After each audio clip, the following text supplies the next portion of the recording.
They say some families are cursed, but for the Villacruz family, it was no longer a belief. It was a certainty.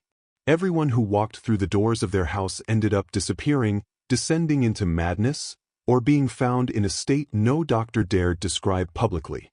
It wasn't a rumor. It was a fact. And yet, no one still dares speak about it out loud. The village clung to the mountainside like a forgotten scar, far from the roads, far from the noise of the modern world.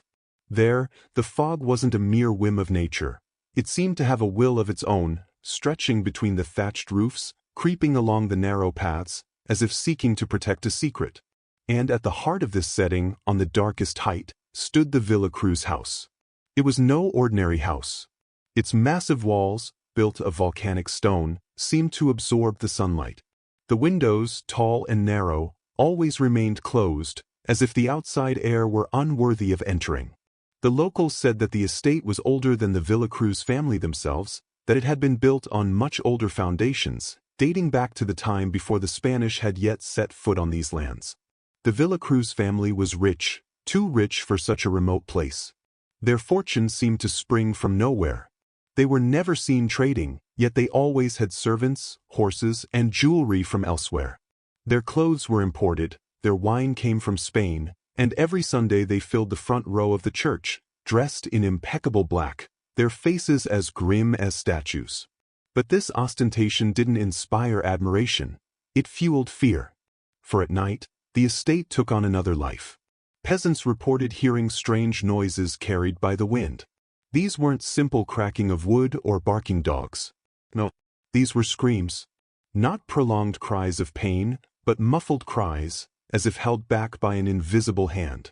Some also swore they heard prayers, litanies in Latin or an unknown language, which rose up and then abruptly died away, as if they had been swallowed by the walls. The most disturbing thing was the laughter. A child's laugh, crystalline, almost joyful, which sometimes echoed through the valley even though everyone knew that no children lived in the house. The village elders silently made the sign of the cross when this laughter arose, convinced that it was a voice from elsewhere, perhaps that of a spirit caught between two worlds. No one dared approach the estate after dark. Even the bravest hunters avoided the hills surrounding the house. It was said that the dogs refused to move forward, the horses reared up, and even the birds flew away from the nearby trees. As if all of nature knew something that men refused to see. An old newspaper, found in the parish archives, already mentioned the Villacruz family in 1904. The priest's shaky handwriting noted, "The family lives in the background, but their house is full of activity at night. I can't help but think they're doing forbidden things. They come to Mass, but their eyes reflect nothing. I saw in their gaze absence." This testimony, although official, was quickly suppressed, as if no one had any interest in the truth circulating. Yet life in the village continued. The inhabitants worked their fields, married their children, and prayed in the small stone church. But deep in their hearts, they knew there was a shadow hanging over them. A shadow with the name Villacruz. The children grew up with whispered bedtime stories. Don't stare at the house in the mist for too long. Don't talk about what you hear at night. And above all, never answer if someone calls your name from the estate. And then there was this detail that everyone noticed, but no one dared to explain. No member of the Villacruz family was ever seen in broad daylight, out in the open. They went out sometimes, but always at dusk, as if the direct light bothered them. The servants ran errands, delivered messages, and brought back goods, but the family remained secluded, behind those walls that were too high. Rumors said they received mysterious visitors from far away, strangers who never left. Some residents reported seeing figures enter the house, but never leave. Figures sometimes accompanied by suitcases, as if they were coming to stay. And yet, the number of servants never changed. Over the years, the unease grew. The villagers lived with a dull fear, a fear they couldn't name, but one they felt in their bones. And they all knew that one day, something would break.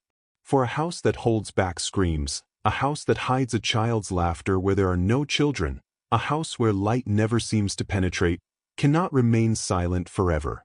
Father Ramirez was not an impressionable man. Ordained at a young age, he had dedicated his life to serving the lost souls of the village. His faith was as solid as the stone of the church he maintained, and he had never given credence to the rumors circulating about the Villacruz family. To him, the locals' whispers were nothing more than superstitions inherited from a bygone era. Until that precise night when everything changed. It was a Saturday evening. Mist was already falling over the valley, enveloping the houses in its damp veil.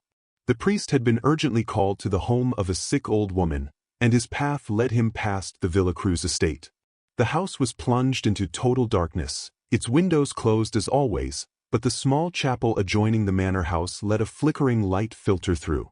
Intrigued, the father slowed his pace. Through the stained glass windows he could make out moving shapes. Not one, but several. They seemed to be kneeling, motionless at times, then slowly swaying, as if reciting a prayer. The priest, accustomed to late vespers, initially thought it was a nighttime service. But a question immediately arose in his mind. Why was this chapel illuminated when none of the estate's servants had been seen entering? He approached hesitantly, his heart beating faster than usual. The light came from candles, casting immense shadows against the stone walls.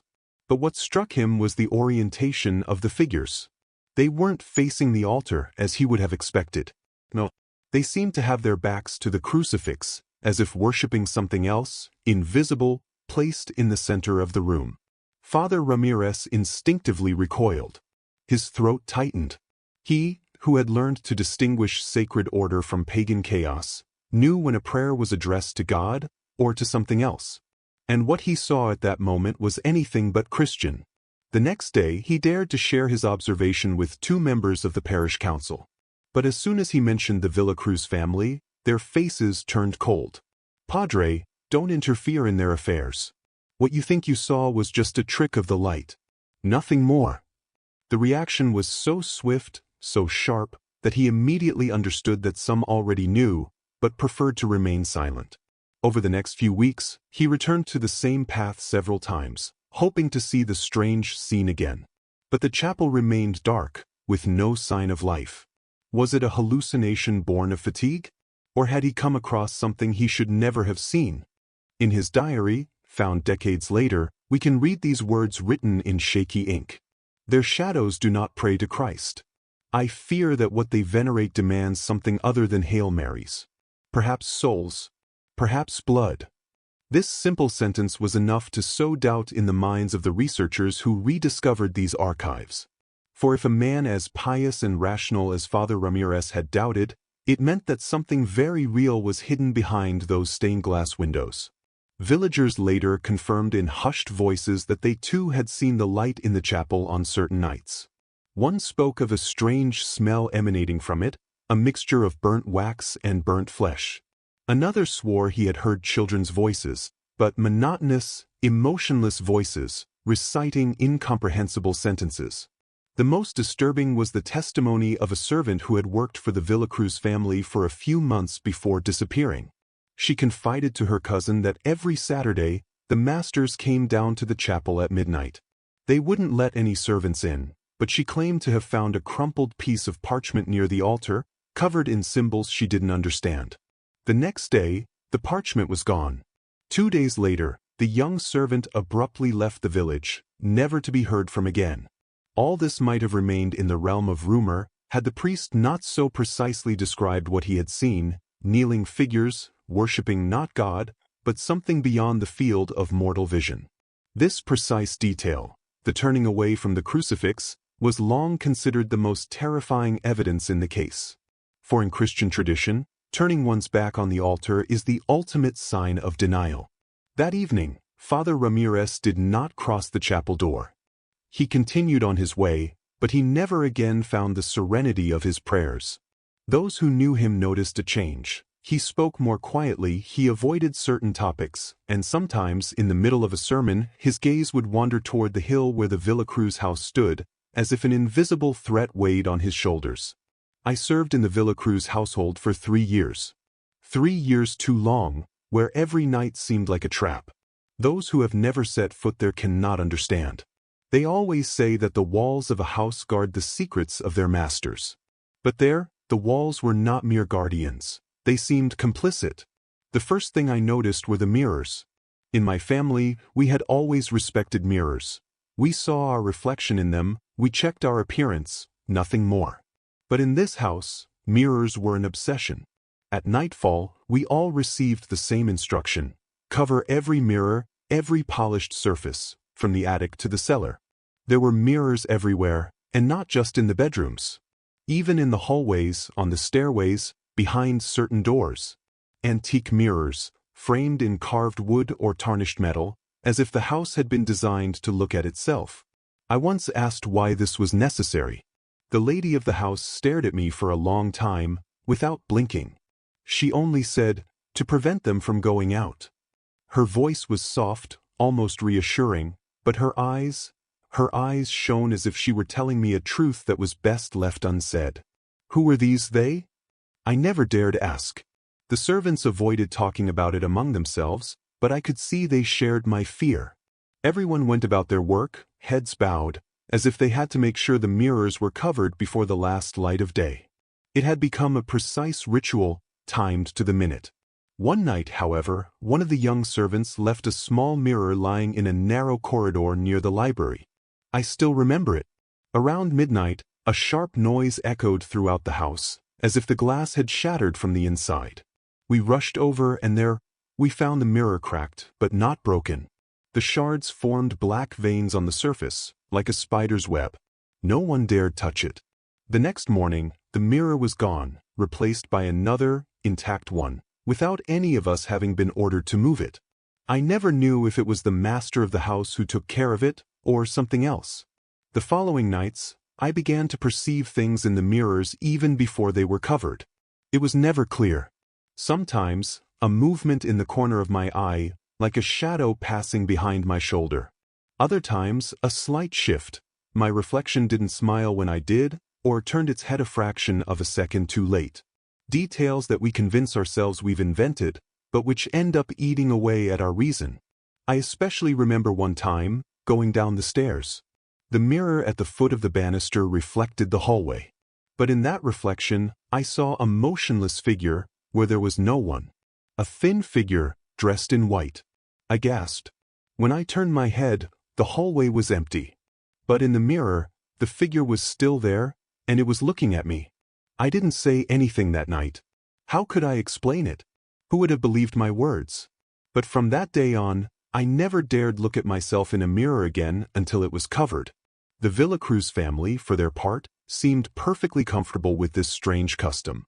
For them, it was a given. I sometimes had the impression that, far from being a precaution, this ritual was a kind of pact.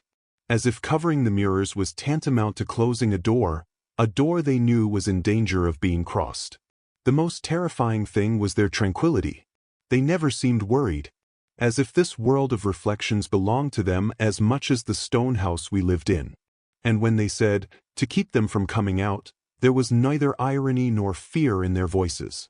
Only an icy certainty, a certainty that made me feel sick. Even today, I wonder what would have happened if we had disobeyed, if we had left all the mirrors uncovered for just one night. What would we have actually seen appear? And above all, what could have crossed the glass and stood beside us? The matter was recorded in the district records on March 14, 1928. The document still exists, yellowed, the letters faded by time, but the essentials remain legible.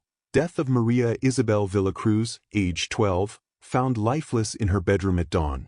No signs of a struggle, no external trauma. Presumed cause, sudden cardiac arrest.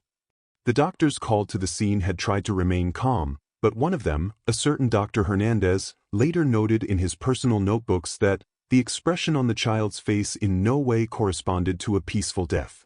Her eyes were wide open, staring at an invisible point on the ceiling. Her mouth was half open, revealing a cry that had not had time to escape. Her small body, though intact, was tense as if she had resisted a force impossible to name. None of the Villacruz family showed the slightest emotion during the burial. The father, as straight as a statue, simply followed the procession in silence. The mother, elegant in a pleated black dress, did not shed a tear. The villagers murmured among themselves, "What family loses a child and remains stone-faced?" Some said they didn't cry because they already knew what had happened. Others whispered that they were no longer even capable of feeling human pain. Maria Isabel's room was sealed shortly after her death. Officially, this was to preserve her privacy, but the servants reported a different story. One of them, too talkative, recounted that the night after the tragedy, noises had been heard behind the closed door, light footsteps, the rustling of sheets, and, most terrifying of all, the laughter of a little girl. No one dared to open. The official version remained unchanged, a heart attack.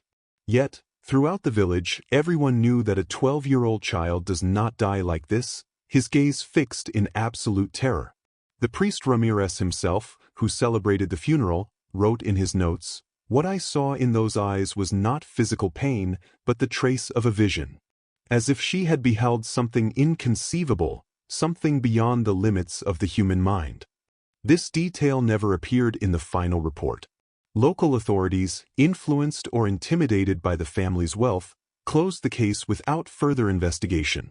However, Dr. Hernandez left the area a few weeks later, and in a letter to his brother he confided, "I'm not afraid of the dead. But I don't think she was alone in that room. I think what I saw in her eyes will follow me to my grave."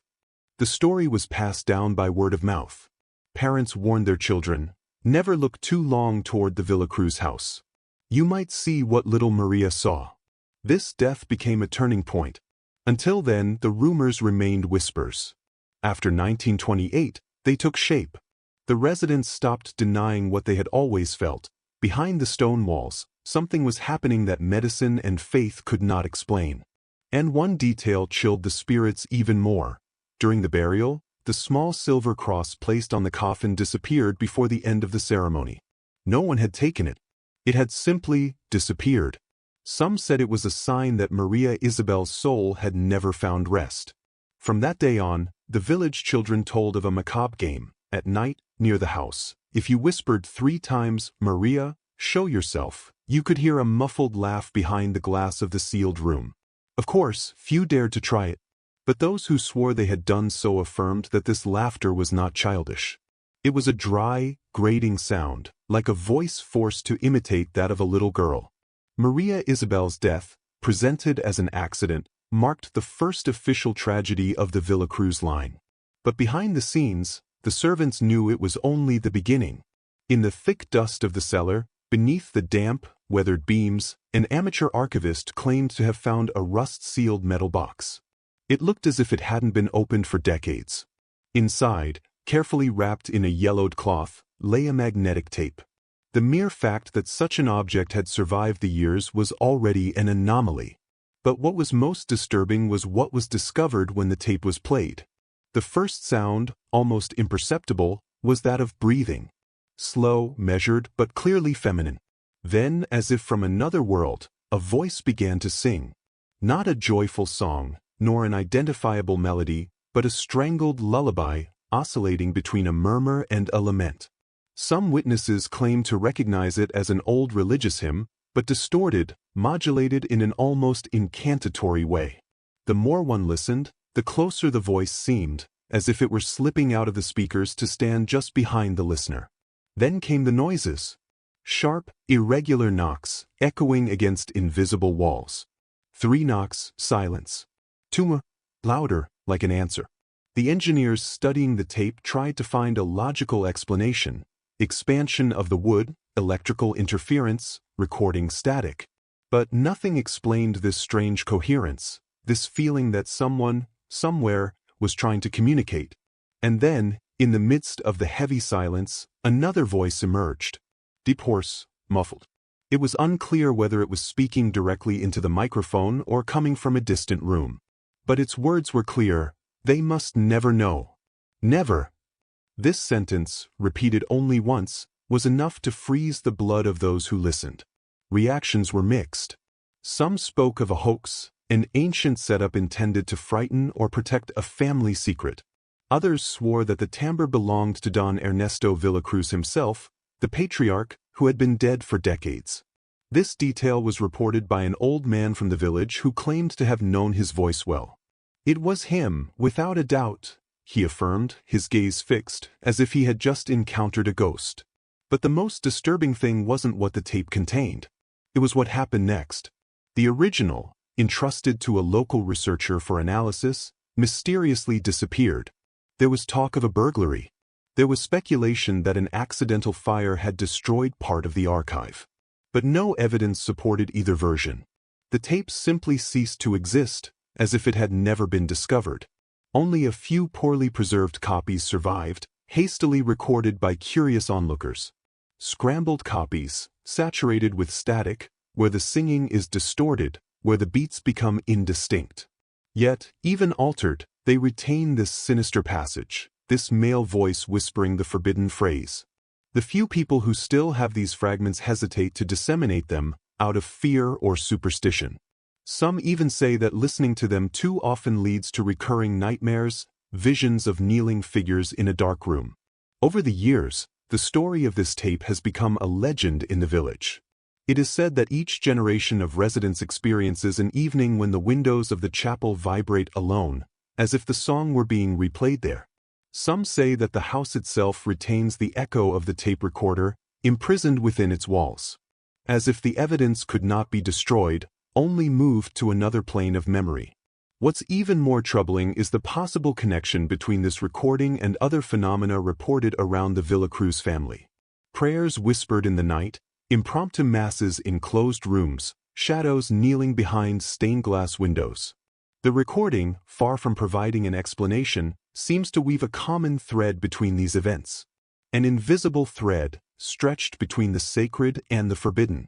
Even today, some paranormal researchers visit the site. They search the cellars, hoping to find a second recording, a forgotten trace. But all that remains are mute walls, soaked with damp and silence. Yet those who descend there alone swear they sometimes hear, in the blink of an eye, the first notes of this faded song. As if the tape had never been material evidence, but a reminder.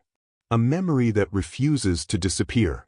Digging into the archives, researchers discovered that this house had been built on the former grounds of a convent destroyed by fire in the 19th century. Officially, the nuns were burned to death. But some ancient accounts mentioned forbidden rituals and a sacred relic that was never found. The dates of deaths and disappearances always coincided with a particular night in the lunar calendar.